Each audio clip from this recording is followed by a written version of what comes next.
ओम नमो भगवते वासुदेवाय। आप सभी का हमारे YouTube चैनल पर हार्दिक स्वागत है। दोस्तों, आज भादो मास में हम श्रीमद् भागवत महापुराण की कथा सुनाने जा रहे हैं। आप सभी से विनम्र निवेदन है, आप ज्यादा से ज्यादा लोग कथा को सुने, लाइक करें, शेयर करें, जिससे कथा सुनाने में हमारा उत्साह हो। तो आइए प्रेम से बोलें, श्री विष्णु भगवान की जय हो, श्रीमद् भागवत महापुराण की जय हो। एक समय की बात है, नैमिषारण्य क्षेत्र में शौनक आदि ऋषि श्री सूत जी से हरिचर्चा करने के लिए एकत्र हुए। शौनक आदि ऋषि बोले, हे सूत जी, आप कृपा करके कोई ऐसा उपाय बतलाइए जिसके करने से मनुष्य आवागमन से छुटकारा पाकर मोक्ष को प्राप्त कर सके। शौनक जी के इस प्रकार के लोक हितकारी वचनों को सुनकर सूत जी कहने लगे, हे ऋषि, आज तुमने मनुष्य मात्र के उद्धार की बड़ी अच्छी बात पूछी है। कलयुग में श्रीमद् भागवत की कथा ही मोक्ष को देने वाली है, जिसका वर्णन सुखदेव जी ने राजा परीक्षित से किया था, और राजा परीक्षित उसके श्रवण मात्र से मोक्ष को प्राप्त हुए थे। जिस समय श्री सुखदेव जी राजा परीक्षित को श्रीमद् भागवत की कथा सुनाने को बैठे, उस समय देवता अमृत का घड़ा लेकर आए और सुखदेव जी से कहने लगे, भगवान, ये अमृत पिलाकर राजा परीक्षित को अमर कर दीजिए और श्रीमद् भागवत की कथा लोगों को सुनाइए। देवताओं के वचन सुनकर सुखदेव जी कहने लगे कि अमृत कांच के समान है और श्रीमद् भागवत की कथा मणि के समान है।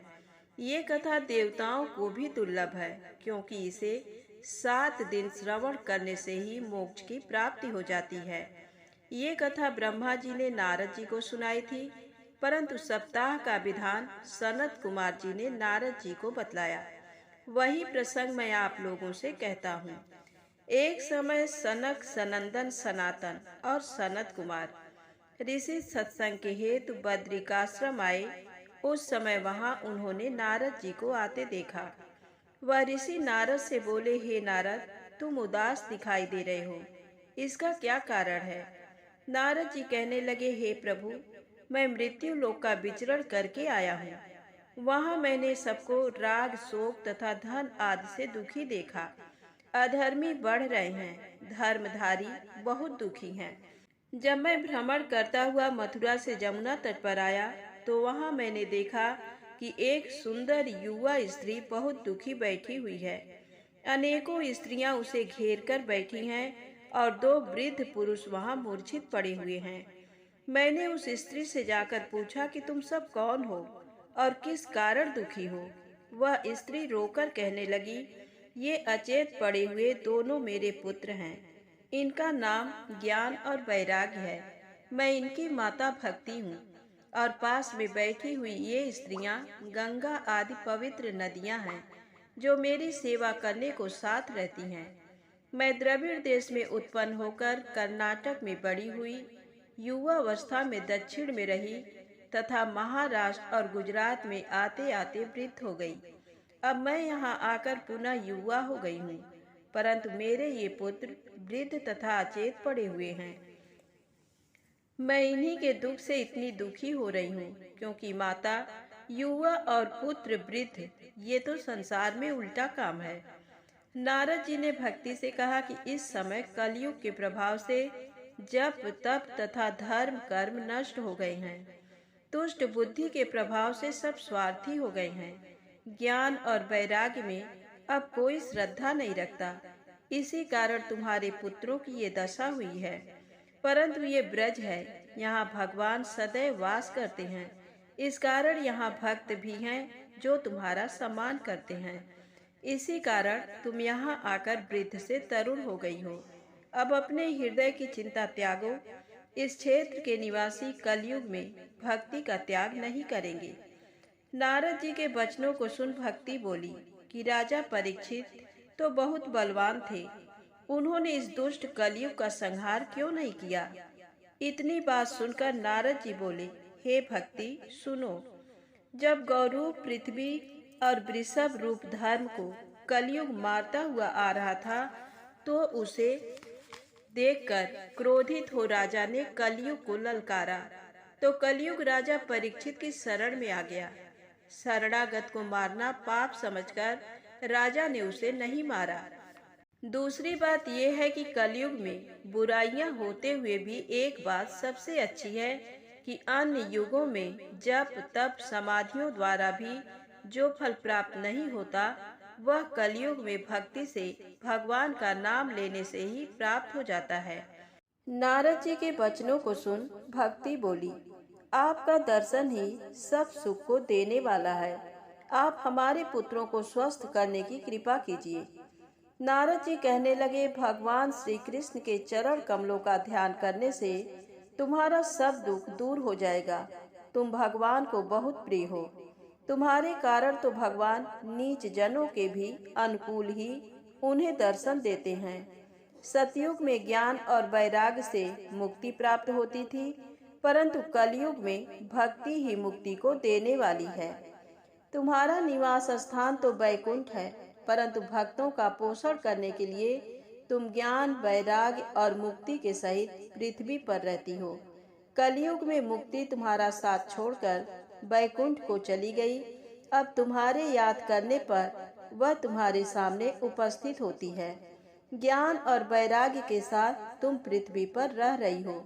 जब दुराचारियों ने तुम्हें त्याग दिया, तभी तुम्हारे ये दोनों पुत्र ज्ञान और वैराग्य वृद्ध और अचेत हो गए और तुम दुर्बल हुई।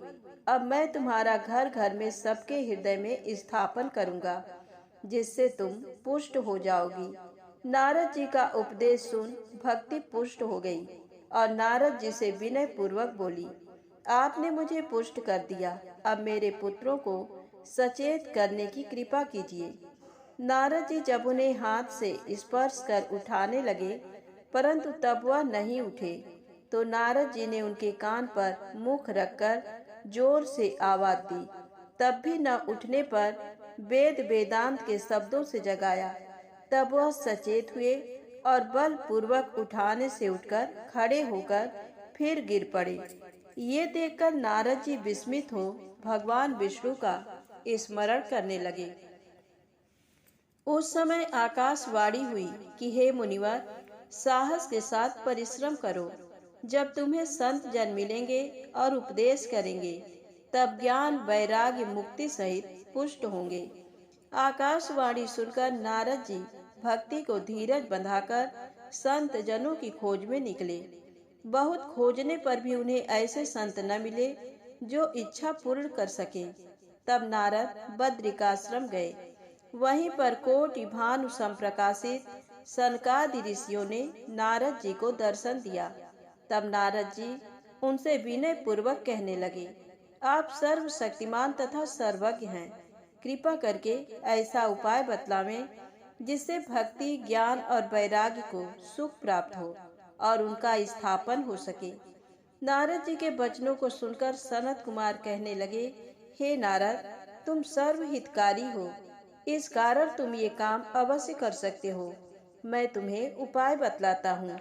जिस श्रीमद् भागवत को सुखदेव जी ने राजा परीक्षित को सुनाया था, अब उसी भागवत के सुनने से भक्ति ज्ञान और वैराग्य को शक्ति प्राप्त होगी। कलयुग में सर्व दुखों का नाश करने वाली श्रीमद् भागवत कथा ही है। नारद जी कहने लगे कि जब वेद वेदांत के द्वारा ज्ञान वैराग्य पुष्ट नहीं हो सके, तो श्रीमद् भागवत में ऐसी क्या विशेषता है। इतना सुनकर सनत कुमार जी कहने लगे कि जब व्यास जी मोहित हुए थे, तब तुमने उन्हें ब्रह्मा जी द्वारा सुनी हुई चतुर श्लोकी भागवत सुनाई, जिससे उनका मोह दूर हुआ था। और व्यास जी ने वेद वेदांत शास्त्र और गीता आदि का सार लेकर श्रीमद् भागवत की रचना की थी।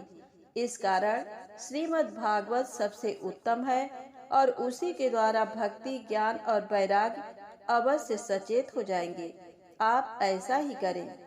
सनत कुमार बोले, गंगा के तट पर हरिद्वार के निकट भागवत कहना उचित है। वहीं भक्ति वैराग्य और ज्ञान को बुला लीजिए। मुनियों की आज्ञा पाकर नारद जी आनंदित हो मुनियों सहित नियत स्थान पर पधारे। श्रीमद् भागवत रूपी अमृत कथा को पान करने के लिए ऋषि मुनि तीर्थ नदी भक्त जन आदि पधारे। नारद जी ने इस ज्ञान यज्ञ की दीक्षा ले सनत कुमार को आसन दे ज्ञान यज्ञ आरंभ किया। सनत कुमार जी ने सुखदेव परीक्षित संवाद रूपी श्रीमद् भागवत के 12 स्कंधों के 18 सहस्त्र श्लोक सबको सुनाए। जब श्रीमद् भागवत की कथा आरंभ हुई उस समय सबके हृदय शुद्ध हो गए। स्वयं भगवान ने सबके हृदय में आकर प्रवेश किया। उस समय नारद जी बोले, हे मुनीश्वरों, सप्ताह यज्ञ में कौन कौन से लोग पवित्र होते हैं ये बताइए। इतना सुनकर सनत कुमार कहने लगे, हे नारद, पाखंडी, घमंडी, पापी, दुराचारी, माता पिता के दोषी, कामी, क्रोधी, सभी प्रकार के पापी जब श्रीमद् भागवत को सुनकर पवित्र हो जाया करते हैं। मैं एक पुरातन इतिहास वर्णन करता हूँ, सो सुनो। तुंगभद्रा नदी के तट पर सर्वोत्तम नगर में आत्मदेव नाम का एक विद्वान ब्राह्मण रहता था। उसकी पत्नी का नाम धुंधली था, जो कलह करने वाली थी तथा दुष्ट स्वभाव की थी। उनके कोई संतान नहीं थी। आत्मदेव इस कारण रात दिन दुखी रहता था। एक दिन वह इसी दुख में घर त्याग कर वन को चला गया। प्यास से दुखी होकर एक तालाब पर जल पीने के लिए बैठ गया। वहां एक सन्यासी ने आकर जल पान किया। आत्मदेव दुखी होकर उसके चरणों पर गिरकर विनय करने लगा कि हे प्रभु, मेरे कोई संतान नहीं है, इस कारण मुझे समाज में अपमानित होना पड़ता है। मैं बहुत दुखी हूँ, मेरे ऊपर आप कृपा करें। सन्यासी ने ध्यान लगाकर कहा, पुत्र तो तुम्हारे भाग्य में है नहीं। ये सुन आत्मदेव आत्महत्या को तैयार हो गया। ये देख सन्यासी को दया आई और उसने एक फल देकर कहा कि इसे अपनी पत्नी को खिला देना, जिससे उसके संतान हो जाएगी। इतना कह सन्यासी चला गया। वह ब्राह्मण फल लेकर प्रसन्न होता हुआ अपने घर आया और अपनी पत्नी धुंधली को फल देकर कहने लगा कि ये मुझे एक सन्यासी से प्राप्त हुआ है, इसके खाने से पुत्र सुख होगा। फल देकर आत्मदेव कहीं बाहर चला गया। उसकी पत्नी ने फल तो ले लिया परंतु खाया नहीं।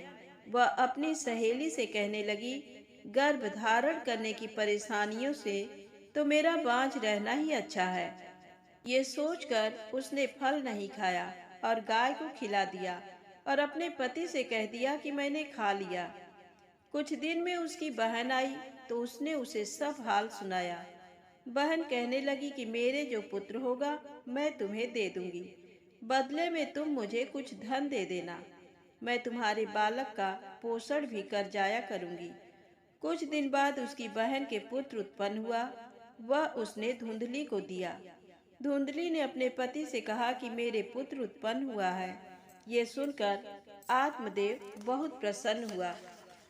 तो उसकी पत्नी कहने लगी, मेरे दूध की कमी है, मेरी बहन का पुत्र मर चुका है, उसे बुला ले, वह दूध पिलाकर पालन पोषण करेगी। ब्राह्मण ने ये बात मान ली। धुंधली ने अपनी बहन को बुला लिया और वह उस पुत्र का पालन पोषण करने लगी। पुत्र का नाम संस्कार करके उसका नाम धुंधकारी रखा गया। धुंधकारी बड़े दुष्ट स्वभाव का था। वह बेश्यागामी हुआ। उसने सब धन बेश्याओं को दे दिया। ये देख आत्मदेव बहुत दुखी हुआ और आत्मघात को तैयार हुआ। गौकर्ण ने उन्हें समझाया कि मोह त्याग भगवान का भजन करो, श्रीमद् भागवत के 10वें स्कंद का पाठ करो, जिससे आपका परलोक बने। ये सुनकर आत्मदेव वन को चला गया और भक्ति पूर्वक भागवत के 10वें स्कंद का पाठ करने लगा और भगवान को प्राप्त हुआ। सूत जी कहने लगे कि हे ऋषियों, पिता की मृत्यु के बाद धुंधकारी ने अपनी माता को बहुत कष्ट दिया। मार पीट कर सब धन छीन लिया, जिससे दुखी हो वह एक कुएं में गिरकर मर गई। धुंधकारी अपने घर में 5 बेश्याओं को लाकर रहने लगा। जब सब धन समाप्त हो गया तो वह चोरी करके बहुत धन ले आया। एक दिन बेश्याओं ने सलाह करके धुंधकारी को रस्सियों से बांधकर उसके मुंह पर आग के अंगारे रखकर उसे जलाकर मार डाला और घर में गड्ढा खोदकर गाड़ दिया और सब धन लेकर भाग गई। धुंधकारी इस प्रकार मृत्यु को प्राप्त हो एक बड़ा प्रेत हुआ, जो क्षुधा प्यास से दुखी होकर वायु भक्षण कर विचरता रहता था। जब गोकर्ण एक दिन सो रहे थे कि आधी रात के समय उन्हें एक भयंकर आकृति का प्रेत दिखाई दिया। जब आवाज देने पर भी वह नहीं बोला तो गोकर्ण ने पानी को मंत्र पढ़कर उस पर जल के छींटे मारे। तब उस प्रेत की आवाज निकली और बोला, मैं तुम्हारा भाई धुंधकारी हूँ। मुझे वेश्याओं ने रस्सियों से बांधकर जला कर मारा, इस कारण मैं बहुत भयंकर प्रेत हो गया। मैं बहुत दुखी हूँ, मुझे इस योनि से बचाओ। ये सुनकर गोकर्ण विस्मित हो कहने लगे कि मैंने गया में तुम्हारे पिंड दिए थे, तब भी मुक्ति नहीं हुई। अब धीरज धरो, तुम्हारी मुक्ति का उपाय करूँगा। गोकर्ण ने सूर्य की प्रार्थना की। तब सूर्य नारायण ने कहा कि इसे प्रेत योनि से मुक्ति करने के लिए श्रीमद् भागवत का सप्ताह यज्ञ करो। गोकर्ण ने सूर्य के वचनों को मानकर सप्ताह यज्ञ आरंभ किया। उसमें बहुत नर नारी आए। धुंधकारी 7 गांठ के बांस में आकर बैठ गया। पहले दिन पाठ के अंत में बांस की एक गांठ फट गई, दूसरे दिन दूसरी गांठ, इसी प्रकार 7वें दिन सप्ताह की समाप्ति पर 7वीं गांठ बांस की फट गई और उसमें से भगवान श्री कृष्ण का रूप धारण किए वह धुंधकारी प्रकट होकर गोकर्ण को प्रणाम कर कहने लगा कि तुम्हारी कृपा से मैं आज प्रेत योनि से मुक्त हो गया। उस समय भगवान का पार्षद विमान लेकर आया और उसमें धुंधकारी को बिठाया। गोकर्ण ने पार्षद से कहा कि यहाँ तो भागवत की कथा सुनने वाले बहुत नर नारी थे, विमान अकेले धुंधकारी को क्यों लेने आया? पार्षद बोले कि सबने श्रीमद् भागवत को भक्ति पूर्वक नहीं सुना, धुंधकारी ने भक्ति पूर्वक ध्यान लगाकर सुना, इस कारण ये भगवान को प्राप्त हुआ। गोकर्ण ने जब दूसरी बार सावन मास में श्रीमद् भागवत यज्ञ किया, सब नारियों तथा पुरुषों ने प्रेम से कथा मृतपान किया, इस कारण भगवान द्वारा अनेकों विमान वहां आए और सब नर नारी श्रीमद् भागवत के श्रवण करने से श्री कृष्ण के रूप को धारण करके भगवान को प्राप्त हो गए। आषाढ़, सावन, भाद्रपद, क्वार, कार्तिक तथा अगहन इन 6 महीनों में जब शुभ मुहूर्त हो सप्ताह यज्ञ करावे तो अति उत्तम है। स्थान घर, वन या तीर्थ कहीं भी हो, परंतु इतना ध्यान रखें कि अधिक संख्या में आदमी वहां एकत्र हो सके। स्थान शुद्ध साफ होना चाहिए। उसे मंडप बनाकर कदली खंभों तथा बंधनवार से सजाना चाहिए। वेदिका की उत्तर दिशा में 7 लीक बनाकर विरक्त ब्राह्मणों को बिठाना चाहिए। इससे प्रथम जहाँ तक हो सके सभी लोगों को यज्ञ में आमंत्रित करना चाहिए। सबको उचित आसन देना चाहिए। वक्ता को सुंदर और ऊंचे आसन पर उत्तर की ओर मुंह करके तथा श्रोता को पूर्व की ओर मुंह करके बैठाना चाहिए। वक्ता विद्वान विरक्त ब्राह्मण हो, उसकी सहायता को दूसरा पंडित भी बिठावे जो विद्वान और दृष्टांत देने वाले हो। गणेश और पितर आदि का पूजन तथा तर्पण करें। मंडप में भगवान की मूर्ति विराजमान कर षोडश प्रकार से पूजन करें। पूजन कर वस्त्र आदि भेज दें। आसन पर बैठकर भागवत का पूजन कर बाद में कथा आरंभ करें। श्रोताओं को चाहिए कि वह प्रेम और भक्ति के साथ कथा श्रवण करें। कथा सूर्योदय से 3:30 पहर सुनाने के पश्चात 2 घड़ी विश्राम करना चाहिए। श्रोताओं को एक बार दुग्ध चावलों का आहार करना चाहिए। व्रत पालते हुए पृथ्वी पर शयन करना चाहिए। किसी की न तो निंदा करें, न अपवित्रों से भाषण करें। कथा सुनकर उद्यापन करें। इतना कहकर सनत कुमार ने नारद को कथा सुनाना आरंभ किया। श्रीमद् भागवत की रचना करते समय सर्वप्रथम व्यास जी ने परम ब्रह्म की विनय की है। उत्पत्ति स्थिति प्रलय करने वाले, स्वयं वेदों को प्रकाशित करने वाले परम पिता परमात्मा को हम नमस्कार करके श्रीमद् भागवत में परम हंसों के कल्याणकारी परम तत्व का वर्णन करते हैं।